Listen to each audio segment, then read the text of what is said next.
টক টক ঝাল ঝাল স্বাদে কাঁচা আমের চপ।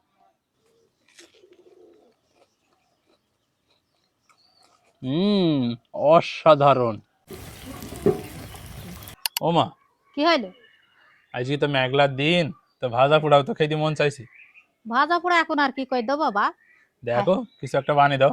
তাহলে এক কাজ করো, কি? দুইটো কাঁচা দেখে আম পাড়ো, দিয়ে আমের সব বানিয়ে দেই। খেতে তো বেশ মজা লাগে, কাঁচা আমের চপ, টক টক ঝাল ঝাল খেতে। তা হ্যাঁ ঠিক আছে, আমি পেড়ে দিয়েছি। তো দাও। তো আমরা সাইজ দেখেছেন, আমরা বেশ কত বড়। আর এই আমরা একেবারে নিচের দিকে হয়েছে, যার কারণে প্রায় সময় বাড়িতে পোষা ছাগলে খেয়ে নিয়ে যায় হড়ামেরি। তো এই আমরা আগে পেড়ে নেবো। বিসমিল্লাহ। তো এই যে দুইটা পেড়ে নেওয়া হয়ে গেছে, আর লাগবে না, এই দুইটাই মাকে দিয়ে গিয়ে। এ দেখো মা, এই দুইটো আমি পারলাম, এটা হবে তো? এ দুটো তাই হবে বাপ, অল্প করে বানাবো। ঠিক আছে, তাহলে কুটি টুটি নাও।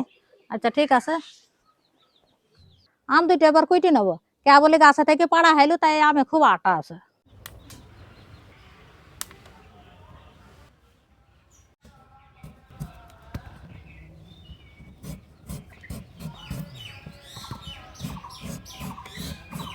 এবার পাতলা পাতলা করে কুইটে নেবো।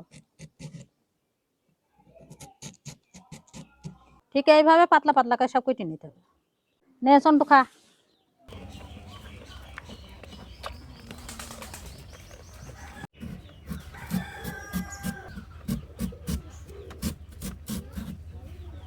আম কুড়া ধোয়া হয়ে গেছে, এবার বেসন গুলি নেবো।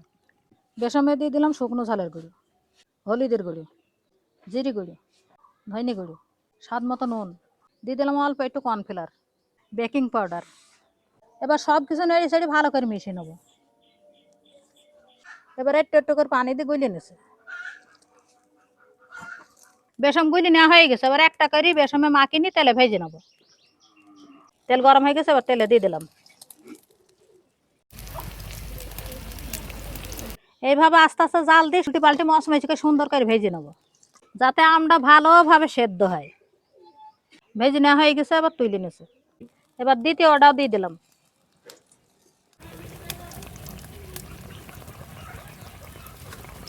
দ্বিতীয়টা ভেজে নেওয়া হয়ে গেছে, এবার তুললেছে। এবার এইভাবে সবগুলাই ভেজে নেবো।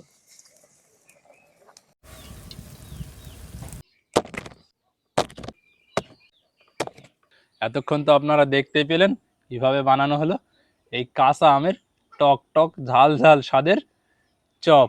এবার খেয়েও দেখা যাক। বিসমিল্লাহ।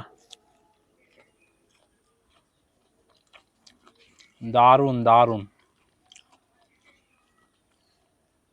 আপনাদেরকেও একটু দেখাই, এই যে ভিতরে সে আমের পিসটা কত সুন্দর সিদ্ধ হয়েছে, আর উপরে যে কি বলে বেসন দিয়ে যেটা বানানো হলো এটাও হালকা একটু মুসমুসে। আর বেসনের যে উপরে লেয়ারটা এটা কিন্তু একটু ঝাল ঝাল স্বাদ, আর ভিতরে আমটা এটা টক টক। তবে এই আমটা যতটা সম্ভব পাতলা করে নেবেন, আর অল্প জালে একটু সময় নিয়ে মসমসি করে ভেজে নিতে হবে, তাহলেই ভিতরে যে আমের পিসটা দেওয়া আছে এটা সুন্দরভাবে সিদ্ধ হবে। আর সব মিলিয়ে খেতে অসাধারণ। আর এই যে একটু সস, এই সসে ঠেকে খেয়ে দেখি এবার কেমন লাগে।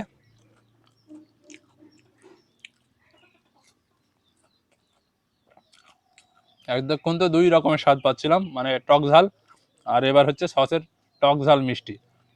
মানে যে যেভাবে চান সে সেরকমভাবে খেতে পারেন, এরকমভাবে সসে ঠেকেও খেতে পারেন। আশা করি আপনাদের কাছে বেশ ভালোই লাগবে। আমার সাথে তো বেশ দারুণ লাগছে।